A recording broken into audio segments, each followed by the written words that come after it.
తమ్ముడు రవి రాథోడ్ గారు, ఒకరు కాదు ఇద్దరు కాదు మొత్తం బంజారా సైన్యం అంతా జాగృతితోనే ఉన్నట్టుంది. మరి అందరికీ పేరు పేరున నమస్కారాలు హృదయపూర్వకంగా. రామ్జీ గారికి వీరందరికంటే ఎక్కువ మరి మొత్తం బంజారా సమాజానికి సంబంధించి ఎప్పుడు మనం చెప్తా ఉంటాం, हमारे चौगोत चौहान, 12 गोत पमार, 27 पाड़ा भूकिया, 52 पाड़ा वर्तिया, तेलंगानार मार गोर बंजारा याडीन बापून भाई बहन सेन राम राम जय जय सेवालाल।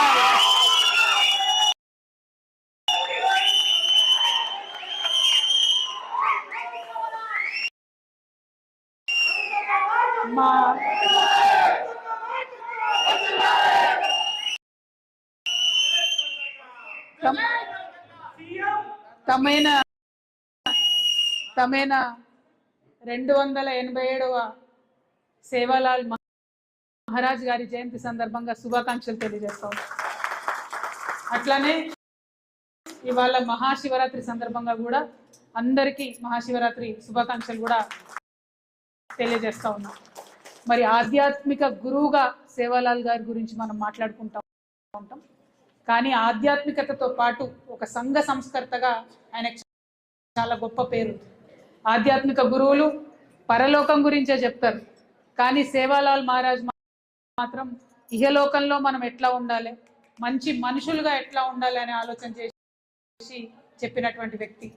ఒకప్పుడు బ్రిటిష్ వాళ్ళు మన దేశంలోకి వచ్చి అనేక దురాగతాలు చేస్తూ మన యావత్ బంజారా లంబాడా ట్రైబ్ నంతా కూడా క్రిమినల్ ట్రైబ్ అని రాస్తే ఖడ్గమెత్తి పోరాటం చేసిన మహా దేశభక్తుడు సేవాలాల్ గారు. అందుకే ఇవాళ వారి జయంతి సందర్భంగా మా బంజారా తల్లుల సాక్షిగా, మా బంజారా అన్నదమ్ముల సాక్షిగా, మా బంజారా గురూజీల సాక్షిగా నేను రిక్వెస్ట్ చేస్తా ఉన్న కేంద్ర ప్రభుత్వాన్ని, సేవాలాల్ గారి మీద పాఠ్యాంశం అనేటటువంటిది రాష్ట్రంలో కాదు దేశంలో ఉండాలి, ఇక్కడ కాదు దేశంలో ఉండాలి. ఎందుకంటే దేశవ్యాప్తంగా అనేక రాష్ట్రాల్లో మన బంజారా బిడ్డలు ఉన్నారు. గోర్బోలి భాష అన్ని రాష్ట్రాల్లో ఒకటే ఉంటుంది, కానీ గోర్బోలి భాషను 8వ షెడ్యూల్లో చేర్చలేదు. కాబట్టి చేర్చాల్సినటువంటి అవసరం ఎంతైనా ఉందని సేవాలాల్ గారి జయంతి సందర్భంగా నేను డిమాండ్ చేస్తూ ఉన్నాను.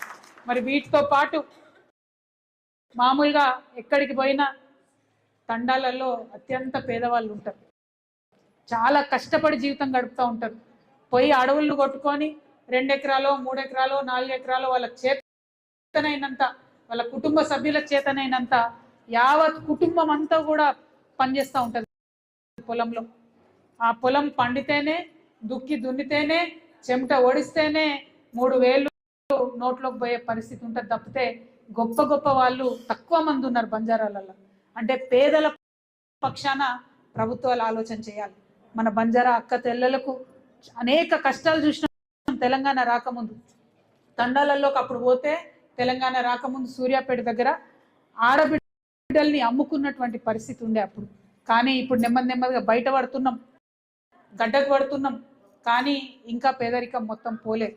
ఆ పేదరికం పోవాలంటే తండాల మీద ప్రత్యేకమైనటువంటి దృష్టి ప్రభుత్వాలు పెట్టాలి. ఏదైతే ఎస్టీల కోసం సపరేట్గా ఫండ్ వస్తుందో ఆ ఫండ్ ఖచ్చితంగా తండాలలోకి పోయే విధంగా మనందరం కూడా ఎంటబడాలి. మనందరం ప్రత్యేక కార్యాచరణ తీసుకోవాలి. ఇవాళ తెలంగాణ జాగృతిలో మరి ఒక ఎస్టీ వింగ్ ఉన్నది, అది అన్ని చోట్ల ఉంటుంది.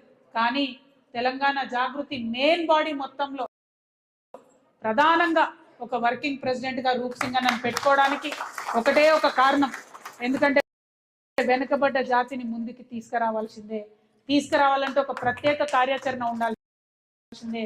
కేవలం డబ్బులే కాదు. ఏం చెప్పారు సేవాలాల్ మహారాజ్ గారు? సామాజిక న్యాయం ఉండాలి, స్వాభిమానం ఉండాలి అని చెప్పారు. స్వాభిమానం ఎప్పుడు నిలబడుతుంది? మనం నాయకులమైనప్పుడు స్వాభిమానం నిలబడుతుంది. ఖచ్చితంగా బంజారా బిడ్డలు మంచి పొజిషన్లో ఉండాలి, నాయకత్వంలో వారికి మంచి రిప్రజెంటేషన్ ఉండాలని మనస్ఫూర్తిగా నేను కోరుకుంటా ఉన్నాను. ఏదైతే మన తండాలో మన రాజ్యం అని కొట్లాడినామో తెలంగాణ వచ్చినాక ఇవాళ అది నిజమై ఇవాళ తండాలో నేను ఒకటే కోరుతా ఉన్నా, యువమిత్రులందరూ కూడా మీరు వెళ్ళాలి, నాయకత్వం వహించాలి. చదివినటువంటి చదువు కేవలం ఎక్కడ ఉద్యోగం చేయడానికే కాదు, మన తండాలో వెలుగులు నింపడానికి కూడా పనిచేయాలి. కాబట్టి యువ మిత్రులు, యువతి యువకులు ఖచ్చితంగా తండాల నుంచే నాయకత్వం నేర్చుకోవాలి. రాబోతా ఉన్న ఎంపీటీసీ జెడ్పీటీసీ ఎన్నికలు నాకేందిలే, ఎన్నికలలో ఎవరో పోటీ చేస్తారు అనుకోవద్దు. మనం పోటీ చేయాలి, పోవాలి, ప్రాక్టీస్ చేయాలి, నిలబడాలి, ఫైట్ చేయాలి. అప్పుడే యూత్కి లీడర్షిప్ వస్తుంది. అది ఆడపిల్ల అయినా మగ పిల్లలైనా యువతకు లీడర్షిప్ రావాలంటే పోయి మీరు అక్కడ అడుగు పెట్టి ఉండాలి. నేను హైదరాబాద్లో ఉంటే కానీ నాకు అక్కడ లీడర్షిప్ ఇవ్వమంటే ఎవరు ఇయ్యరు.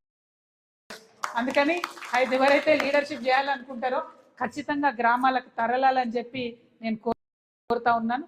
అదేవిధంగా మరి తండా నేను పోయి వచ్చి చూసిన తండాలు గ్రామ పంచాయతీలు అయినాయి, కానీ బస్సు వస్తలేదు, రేషన్ షాప్ వస్తలేదు, సపరేట్గా అంగన్వాడీ లేదు, ఒక ప్రైమరీ స్కూల్ లేదు.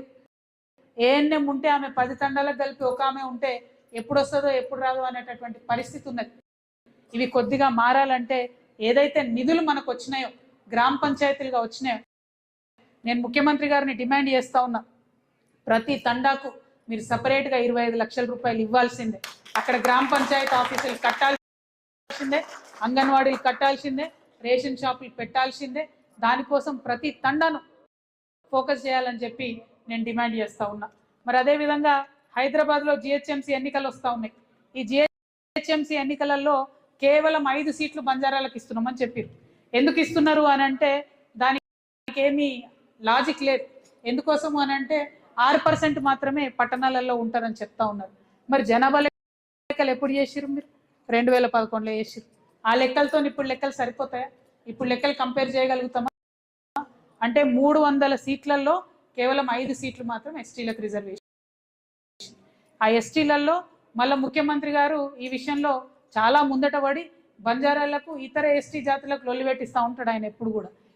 కానీ నేను ఒకటే రిక్వెస్ట్ చేస్తున్నా, మనకున్న రిజర్వేషన్లో మనం అన్నదమ్ములం అందరం కలిసి కూర్చొని మాట్లాడి పంచుకొని అందరం బాగుపడాలనే ఆలోచన చేయాలి తప్పితే కొట్లాడుకుంటే ఎవరు కూడా ముందుకు పడే పరిస్థితి ఉండదు.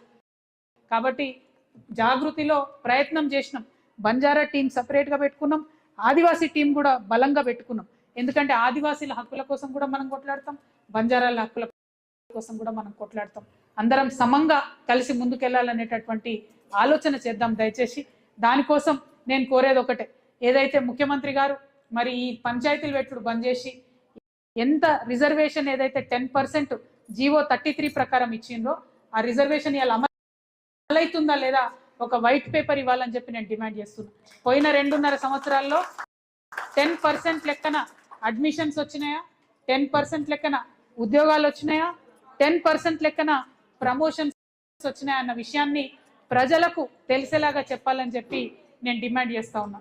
ఇంకొక మాట, ఇందాక మనం అనుకున్నట్టు సేవాలాల్ గారు ఎప్పుడు స్వాభిమానం గురించి మాట్లాడి, స్వాభిమానం అంటే ఏంది?